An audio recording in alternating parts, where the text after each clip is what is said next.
美国的3大航空公司联合航空、美国航空跟达美航空，一直以来都被许多人诟病为体验不是特别好的航空公司。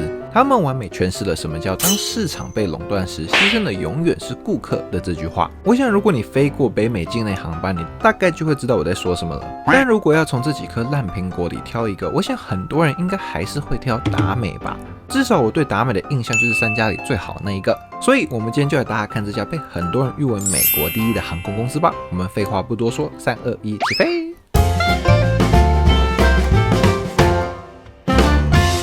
！Hello， 大家好，我是 Ben， 今天要带大家开箱的是 Delta Airlines 达美航空。达美是世界上最大，同时也是最有价值的航空公司之一，机队规模接近1000架飞机，在收入方面更是傲视群雄。2024年收入高达600亿美金，排名全球第一。达美的基地遍布美国，包括西雅图、洛杉矶、纽约，以及全球吞吐量最大的机场亚特兰大。可以说这些超级枢纽造就了今天的达美，但换个角度看，达美也同样是推动这些枢纽成长的关键力量。今天飞的航线是温哥华经西雅图飞台北来回，第一段温哥华到西雅图是由达美的区域品牌 Delta Connection 营运的迷你小飞机1175，第二段西雅图飞台北则是达美的旗舰机型空巴 A350。一小一大，两种截然不同的航线与机型，搭乘体验到底会有什么差别呢？我们就赶快跳到出发点温哥华吧。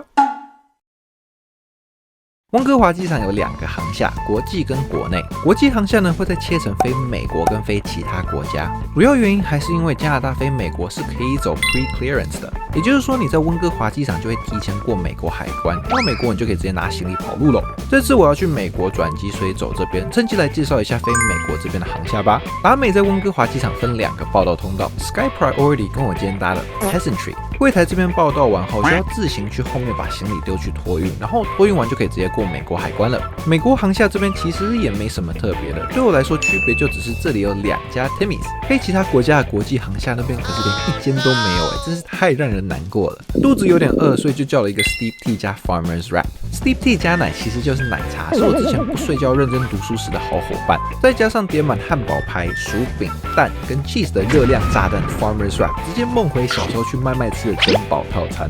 话说这个叫珍宝套餐是因为吃完会珍宝吗？还是来看飞机好了，刚好抓到刚刚从西雅图飞过来今天的飞机，可爱又迷人的1175。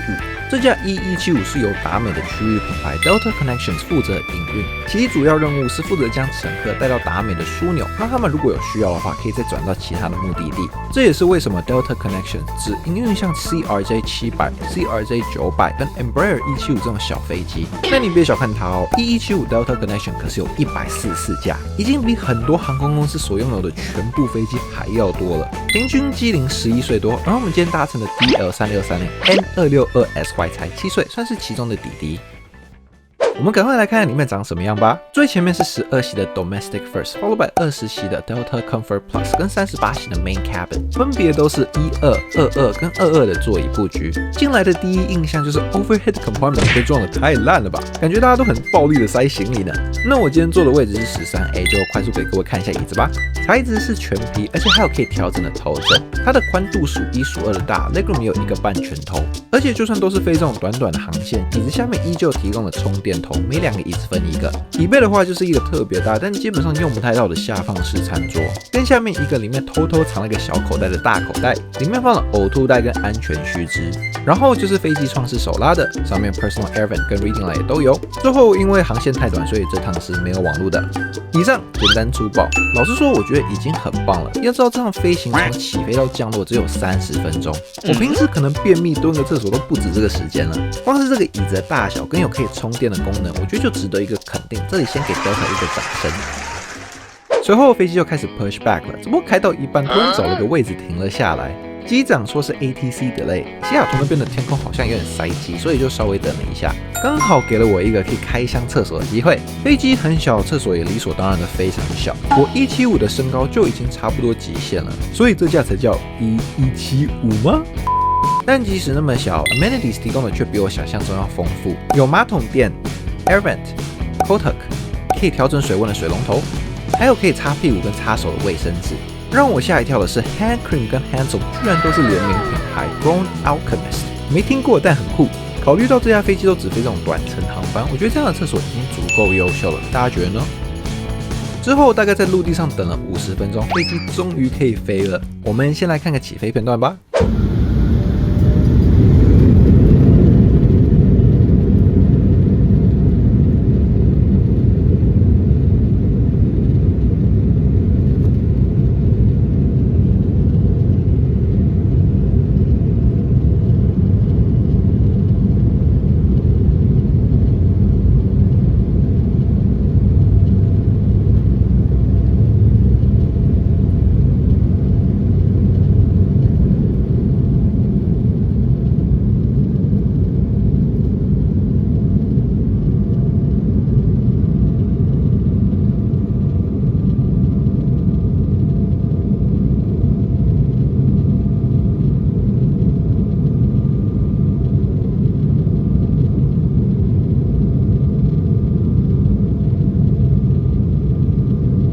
不得不说，太平洋西北地区这里还是很漂亮的。一飞出云层就可以看到位于华盛顿州的 Mount Baker， 期间甚至还刚好经过 The Museum of Flight， 然后看着风景，不知不觉就已经降落在 Seattle Tacoma International Airport 了。我也是第一次来，所以就简单分享一下我所看到的吧。这座机场构造蛮有趣的，3个跑道都在左边，航厦则是在右边。有时候飞机就要像等红绿灯一样，等跑道清空变绿灯后才能继续前进。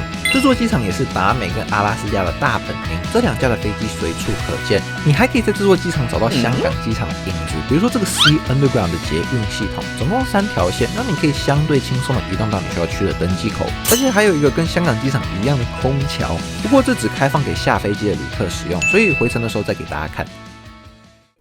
好的，来看今天飞往台北的飞机吧。看不到，那我们换一架一样的机型来看好了。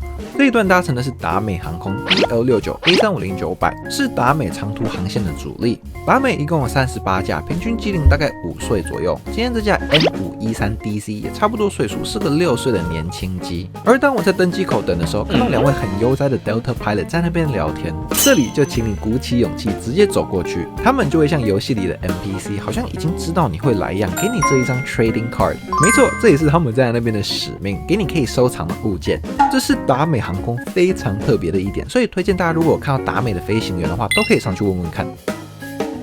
好，我们来登机看飞机内部吧。今天这架飞机配备了32席的商务舱 Delta One， 48席的豪金舱 Premium Select， 36席稍微大一点的经济舱 Delta Comfort Plus， 跟190席的经济舱 Delta Main， 分别都是标配的121、242跟333的座椅布局。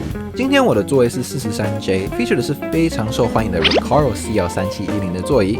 椅子上呢，已经预先放好了放在塑料袋里的枕头跟棉被，不过我感觉这个塑料袋只是给你安心用的，因为一打开里面全是头发，我可以给你保证，这绝对不是我的哦。椅子的材质是全皮的，跟华航的 A321neo 有点类似，但硬度我觉得在偏硬的那边，坐久了屁股有点痛。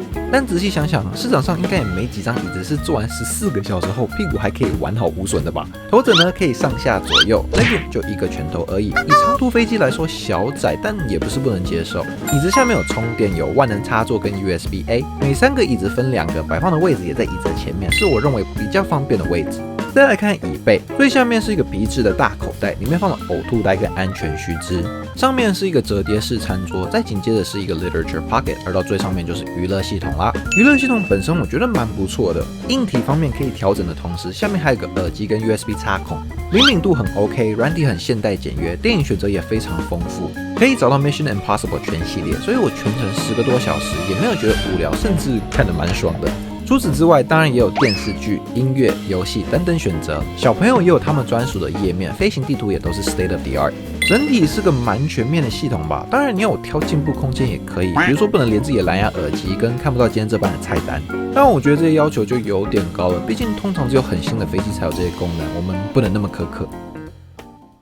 之后带大家就座后，空服也紧接着出来发耳机，是一个全白的耳塞式耳机，我觉得蛮好看的，有种华航耳机的即视感，不愧是天河联盟的好麻吉。随后播放的 Safety Demonstration 也是 Delta 100周年版本，我自己觉得是个蛮有创意的安全影片，有点像带着你穿越时间，见证 Delta 的成长史，是个非常有趣的呈现方式。我相信如果是老一辈搭 Delta 长大的人，看到这个应该会蛮有共鸣的。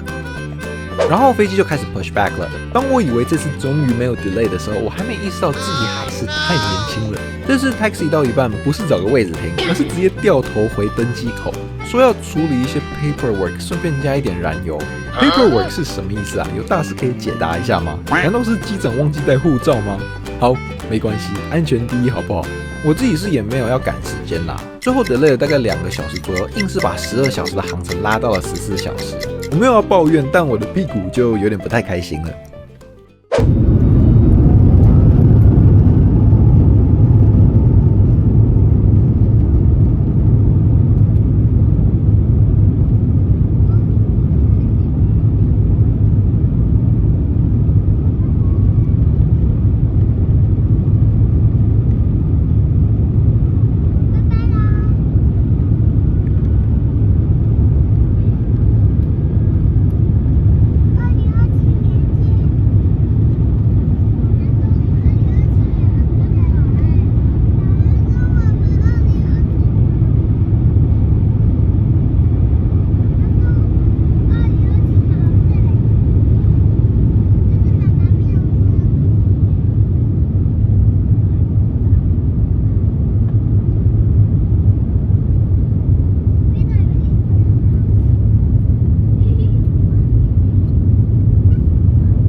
哦耶，起飞了！吃飞机餐前，我想先介绍一下机上网路。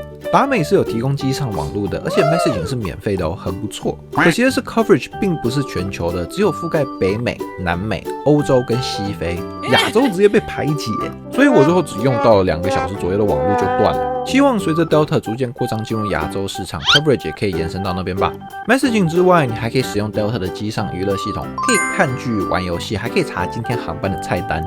可以看到 Delta 在飞机餐的选择上还是很 generous 的，提供3个主菜选择：鸡肉、猪肉，还有一个素的蘑菇。饮料选择也是十分丰富，一堆我看不懂的酒精饮料跟星巴克的咖啡，看得出达美还是有放一些心思在飞机餐上。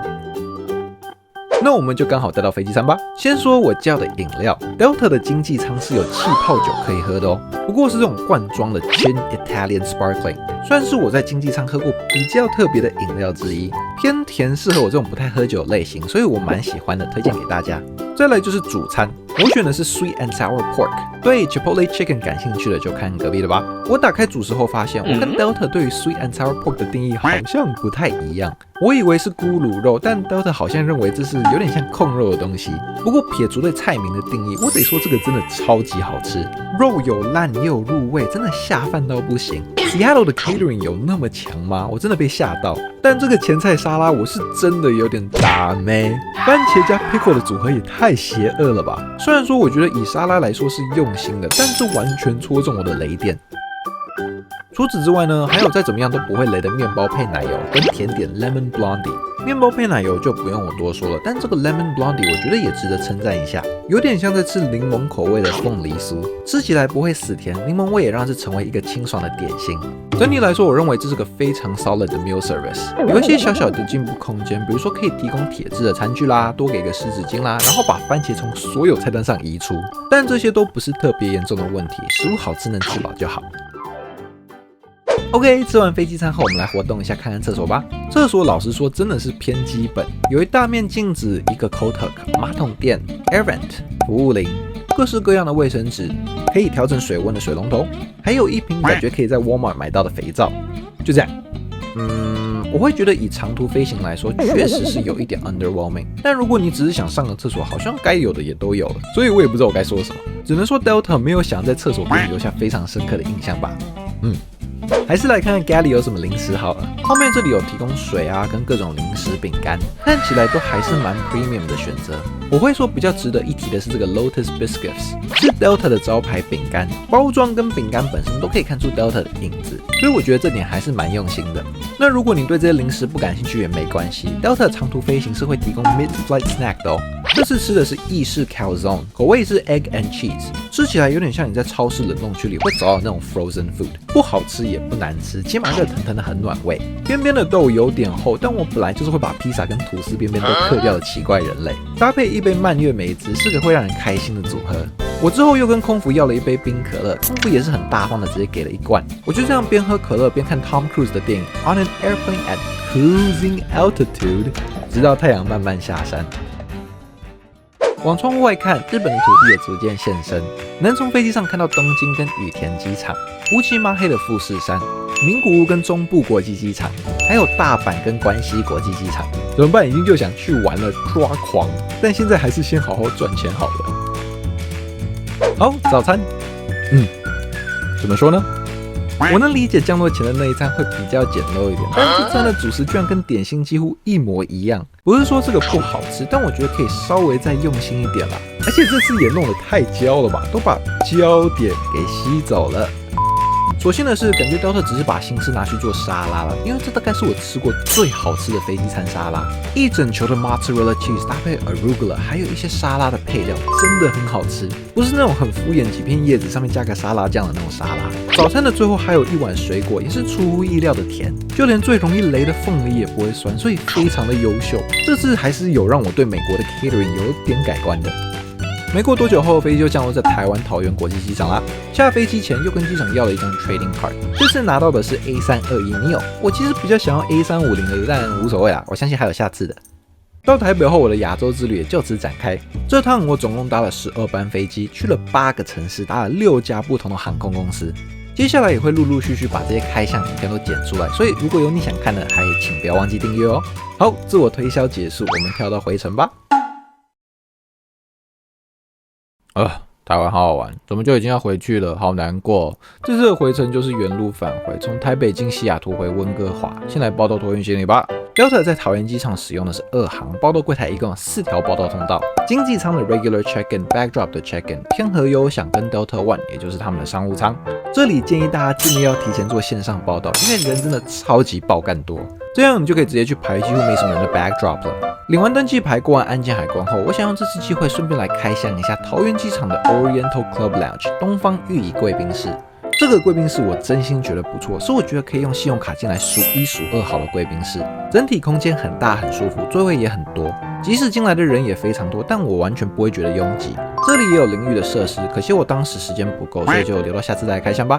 食物的部分呢，有各种蒸食、粥、关东煮，还有热菜。当然也有比如说像沙拉、水果、饮料跟冰淇淋这些你能想到的东西。以上如果你都不感兴趣的话，那请你一定要来试试看他们的现点现做区，各种台到不行的食物，让你离开台湾之前还能在最后享受一下台湾美食。我点了最经典的红烧牛肉面跟虾卷卤肉饭，光是这碗的大小就有够友善，让你不会因为点一碗就直接撑到不行。牛肉面真的很好吃，那个肉跟面的比例就夸张，肉没再给你手抖的都超大块，搭配灵魂酸菜，上飞机前能吃一碗真的很幸福。再来虾卷卤肉饭，光是有虾卷我就觉得超佛。虾卷很好吃，但卤肉饭本身我反而觉得还好，少了卤肉饭晶莹剔透的那种胶质感，吃起来有点软烂。但贵宾室有卤肉饭吃，我也是不挑啦。除此之外，我还想推荐一下这里的冰淇淋，有2个口味，卑南爱文芒果跟苗栗碰柑，是这样念吗？都非常好吃，但这个爱文芒果真的让我念念不忘。大小一样非常友善，让你可以吃一点就可以。你咬下去甚至可以看到芒果的纤维，会不会太真材实料了？这个真的推。OK， 时间有点赶，跟朋友 say goodbye 后，就匆匆忙忙的来到了登机口。今天在D7登机口是个布袋戏主题的登机口，有很多很神奇，但看上去有点可怕的戏哦。我还是来看飞机好了。今天飞的飞机跟去程一样，都是 A350， 座椅布局也都是一样的，所以座椅机舱细节什么的我就不特别重复了。来重点看一下飞机餐吧。这次在主餐来之前有先发一波饮料，不太确定为什么去程的时候没有这样，可能当时空服的心情不太好吧。这次主餐呢，一样是非常慷慨的提供了3个选择 ：grilled chicken breast、素的 pin pasta， 还有 slow cooked pork。跟去程一样，我选择了 pork， 但也跟去程一样，我跟 Delta 对于 slow cooked pork 的定义好像不太一样。Delta 的 slow cooked pork 原来指的是肉燥饭啊 ，OK 啊，肉燥饭我还是蛮爱吃的。不过可惜的是，这个肉燥饭实在是没有很好吃，真的太咸太油了，不知道你看不看得出来，但这些料完全就是在泡澡。旁边这些配料也有点奇怪，玉米、鹰嘴豆、豌豆跟花生，不是说这些不好吃，但我还是第一次混在肉燥里这样吃。我也是真的努力了，但我还是没办法把这个吃完。我不想浪费食物，但这真的是有点太咸太油了。我后面翻开面包的包装后面，才发现这是长荣空厨提供的飞机餐。喂，长荣什么意思？还是来吃好吃的沙拉好了。跟巨城一样，沙拉维持了高水准 ，Potato and Coleslaw Salad。我想大家用看的都可以看得出，这个沙拉是用心的，是个清爽开胃的沙拉。然后还有面包配奶油跟巧克力蛋糕，面包配奶油一样就不特别提了。至于巧克力蛋糕口味，我吃完就失忆了，所以我们就把它当普通的巧克力海绵蛋糕吧。跳到点心的部分，跟巨城一样是这个 Pizza Twist， 不过这次是我爱的口味 Mushroom and Cheese。这个口味我就觉得很深，蘑菇蘑菇。热腾腾的 cheese 有点融化，很好吃，至少一定比那个 slow cook pork 要好吃。而且附带的这个卫生纸也好可爱，会分享有趣的 Delta 知识。是说在2023年，达美一共发放了6000万个 Lotus Biscuit Cookies， 而在2025年我贡献了其中的2个。没错 ，Getty 这次提供的饼干跟巨城基本上也大同小异，唯一比较特别的应该就是这个自然浓盐苏打饼干了吧？估计也是只有台北航线才能吃到，所以这边特别提一下。好，我们终于到最后的早餐了。这次的选择有 scrambled eggs 跟 stir fried noodle。要不是看到 scrambled eggs 里面有 cherry tomatoes， 那我就点了。但 stir fried noodle 也是个不错的选择哦。面跟鸡肉都不会太干，加上青椒的甜，吃起来还是很过瘾的。重点是它没有像第一餐一样油，所以你不会觉得这个餐过于 heavy。旁边还搭配台湾的水果跟草莓优格，是个分量刚刚好、负担不会太重的 pre-arrival meal， 给这趟达美之旅画上一个还不错的 ending。随着太阳逐渐升起，我们也准备降落在西雅图塔科马国际机场啦。西雅图它可不可我不知道，我只知道我之后还要转机去加拿大温哥华，所以想说在这里简单介绍一下美国的转机流程。大部分抵达西雅图的国际线都会抵达 Concourse S， 也就是这个卫星航厦。说是卫星航厦，但它其实也是靠着影片一开始提到的 Sky Bridge 连接着主航厦楼的。降落的旅客会通过这个 Sky Bridge 回到主航厦楼，然后先拿行李。没错，不是过海关哦，是先拿行李。不管是转机还是直达都一样，算是比较特别的一点。那拿完行李后才过海关，只是如果西雅图是你的最终目的地，那你就可以说拜拜了。但如果你跟我一样还要再转机，那你就得再把你的行李拿去托运。从台北出发的时候，行李牌就已经写要挂到温哥华，所以机场的工作人员只要再扫一下，然后丢进去就可以了。最后再过一次安检，你就又回到登机口那边啦。其实指示牌都写得蛮清楚的，所以大家也不用太担心，跟着走就对了。好，来总结一下这趟达美之旅吧。我这次搭完 Delta 的感想就是，认真读了80% 考试范围的考生。会这样说是因为我认为达美选择提供的服务其实都做得蛮好的。椅子的选择很棒，娱乐系统很先进，娱乐内容很丰富，食物跟饮料还不错，选择也多。你也可以看到一些达美独有的 special touch， 包括 trading cards、Delta cookies， 跟会分享有趣知识的卫生纸。以上都是我认为非常优秀的点。However， 我同时也有意识到达美在很多点上是有进步空间的。比如说有点随便的枕头跟毛毯，没什么 amenities 的厕所，木质的餐具，没有提供的湿纸巾跟一瓶水，椅子也缺少一些方便的小特征，像 Kotak 啦、手机架啦、小口袋啦跟飞行杂志。这些虽然看起来都是一些微不足道的点，但我觉得就是这些小细节才能把那些最好的航空公司给区分出来。所以我对 Delta 的评价就是还可以，会不会有点敷衍？可能跟许多亚洲列强比稍显逊色，但我觉得真的没有很多人说的那么差，还是有很多让人印象深刻的点的。我们一样期待 Delta 能越来越好吧，加油加油！好啦，以上就是达美航空开箱的全部内容。喜欢这支影片的话，别忘记按赞、收藏、分享、订阅。下一集我们来开箱很多人敲碗的新语吧。这集我也是期待了非常的久，有很多想跟大家分享的。那我们就下支影片见吧，拜拜。